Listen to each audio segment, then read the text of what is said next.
बॉलीवुड हो या हॉलीवुड, फिल्मों में हीरो हीरोइन के साथ एक और इम्पोर्टेंट कैरेक्टर होता है विलेन का, जिसके बिना फिल्म अधूरी होती है। बहुत सारी ऐसी फिल्में हैं जो विलन्स की वजह से सुपरहिट हुई। आज बात करेंगे एक ऐसे ही विलन की जिसका नाम था प्राण कृष्ण सिकंद अहलूवालिया, जो कि बाद में सिर्फ प्राण रह गया। राम और श्याम, डॉन, जंजीर जैसी ब्लॉकबस्टर मूवीज में एक्टिंग का डंका बजा चुके एक्टर प्राण बॉलीवुड के उन चुनिंदा एक्टर्स में से थे जिन्हें हीरो से ज्यादा पे किया जाता था। तो आइए एक नजर डालते हैं फोटोग्राफर से सदी के खलनायक बनने के उनके इस सफर पर। 12 फरवरी 1920 पुरानी दिल्ली के बल्लीमरन इलाके में सिविल इंजीनियर केवल कृष्ण और मां रामेश्वरी अहलूवालिया के घर उनका जन्म हुआ। अपनी पढ़ाई पूरी करने के बाद प्राण ने फोटोग्राफी का काम शुरू किया, लेकिन आखिर ये फोटोग्राफर बॉलीवुड के गलियारों तक कैसे पहुंच गया? फिल्मी दुनिया में उनकी एंट्री की कहानी किसी फिल्म के हीरो की एंट्री से कम नहीं है। 1939 में उन्हें उनका पहला ब्रेक मिला एक पंजाबी फिल्म में। उन्हें पान खाने का बहुत शौक था, तो वो पान खाने लाहौर की एक दुकान पर जाया करते थे। कहते हैं कि उसी पान की दुकान पर उनकी मुलाकात एक बार वली मोहम्मद वली, जो कि उस वक्त स्क्रिप्ट राइटर और फिल्म मेकर थे, उनसे हुई। वली मोहम्मद अपनी फिल्म यमला जट के लिए किसी नए चेहरे की तलाश में थे। ऐसे ही एक दिन पान की दुकान पर उनकी नजर प्राण पर पड़ी। उन्होंने प्राण को देखा और इस सिलसिले में उनसे बात की, लेकिन हैरानी की बात थी कि प्राण ने इस बात को ज्यादा तवज्जो नहीं दी और उनके इस प्रस्ताव को ठुकरा दिया।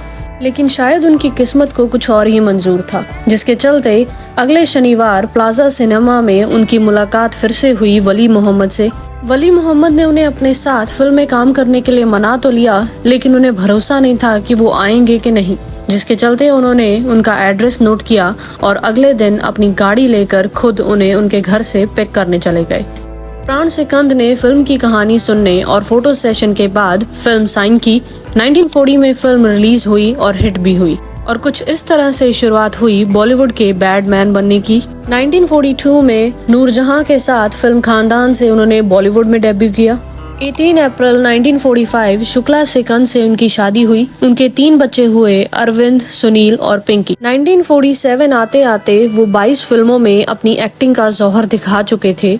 अब उनकी जिंदगी में वो वक्त आया जब 1947 में देश आजाद होने वाला था। अपने बच्चों को और अपनी पत्नी को बचाने के लिए उन्होंने उन्हें लाहौर से इंदौर अपने रिश्तेदारों के पास भेज दिया। प्राण लाहौर में ही रुके, जबकि परिवार इंदौर चला गया। 11 अगस्त को उनके बेटे का जन्मदिन था, तो उनकी पत्नी ने जिद की कि अगर वो इंदौर नहीं आएंगे तो उनके बेटे का जन्मदिन नहीं मनाया जाएगा।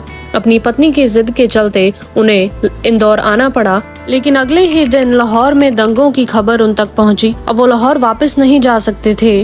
देश का बंटवारा हो गया और 14 अगस्त को पाकिस्तान और 15 अगस्त 1947 को इंडिया को फ्रीडम मिल गई और लाहौर अब दूसरी कंट्री में चला गया था। इतना सब होते देख अपने रिश्तेदारों से कुछ पैसे उधार लेकर वो बॉम्बे आ गए। तब होटल का किराया 55 रुपए रोजाना था। रिश्तेदारों से लिए गए उधार पैसे और शुक्ला सिकंद के कुछ गहने बेचकर उन्होंने किसी तरह गुजारा किया। 8 महीने बीत चुके थे और उन्हें अब तक कोई काम नहीं मिला था। फिल्म स्टूडियोज के चक्कर लगाते हुए उनकी दोस्ती हुई सादत हसन मंटो से, जिनके कहने पर उन्हें कामिनी कौशल और देवानंद के साथ फिल्म जिद्दी में कास्ट किया गया। इस फिल्म के लिए उन्हें 500 रुपए मिले।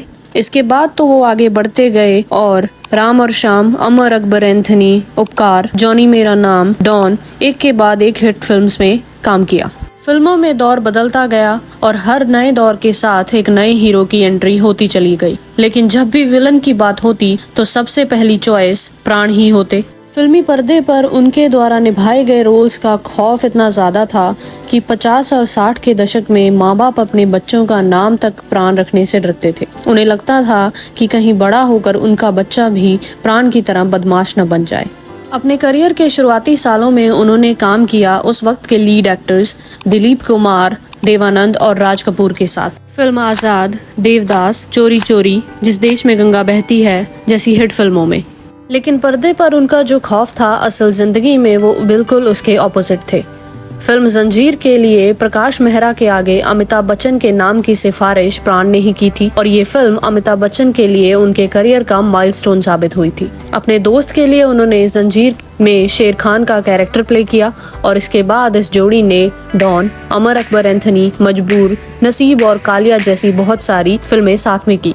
कर्ज तले दबे अपने दोस्त राज कपूर के लिए भी वो मसीहा बनकर आए। राज कपूर ने अपनी सारी जमा पूंजी लगाकर एक फिल्म बनाई मेरा नाम जोकर, जो कि उस वक्त फ्लॉप हो गई। अपने फिल्मी करियर को ट्रैक पर लाने के लिए उन्होंने एक और लो बजट फिल्म बनाने का डिसीजन लिया, फिल्म बॉबी, जिसमें उन्होंने अपने बेटे ऋषि कपूर को लॉन्च किया, जिसकी वजह से उन्हें अपने बेटे को तो कोई फीस नहीं देनी पड़ी। और फिल्म में ऋषि कपूर के साथ काम किया था न्यू कमर डिम्पल कपाड़िया ने, जिसकी फीस बहुत कम थी।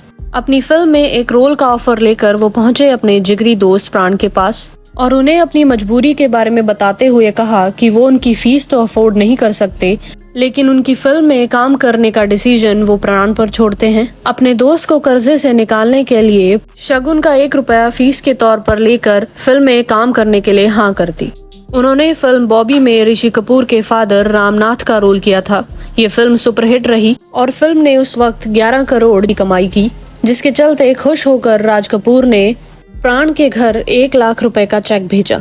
इस चेक की वजह से इन दोनों की दोस्ती में दरार आ गई, क्योंकि प्राण का मानना था कि अगर राज कपूर को उन्हें चेक देना ही था, उन्हें पे करना ही था, या तो वो उतना पे करते जितनी वो उस वक्त की फीस लेते थे, क्योंकि उनकी फीस उस वक्त के सुपरस्टार अमिताभ बच्चन के बराबर थी, या फिर उन्हें वो चेक भेजा ही नहीं जाता। इसके बाद प्राण ने राज कपूर के साथ दोबारा काम नहीं किया। 6 दशक के अपने इस रिस्पेक्टेड करियर में उन्होंने 4 बार फिल्म फेयर अवार्ड जीता for best supporting actor. Government of India ने उन्हें 2000 में इंडिया 3rd हाईएस्ट विलेन का अवार्ड भी दिया। स्टारडस्ट मैगजीन द्वारा उन्हें विलेन ऑफ द मिलेनियम का अवार्ड दिया गया, जो कि प्राण के बाद किसी और एक्टर को नहीं मिला। साल 2001 में उन्हें पद्म भूषण और दादा साहेब फाल्के अवार्ड से भी नवाजा गया। जहां एक तरफ उन्हें इतने सारे अवार्ड्स मिले, 60 और 70 के दशक के वो इकलौते एक्टर थे जिन्होंने 1972 में अपनी फिल्म बेईमान के लिए फिल्म फेयर अवार्ड लेने से इनकार कर दिया, क्योंकि उन्हें लगता था कि पाकीज़ फिल्म, जो कि बेईमान के साथ ही रिलीज हुई थी, बेस्ट म्यूजिक का अवार्ड गुलाम मोहम्मद को जाना चाहिए था।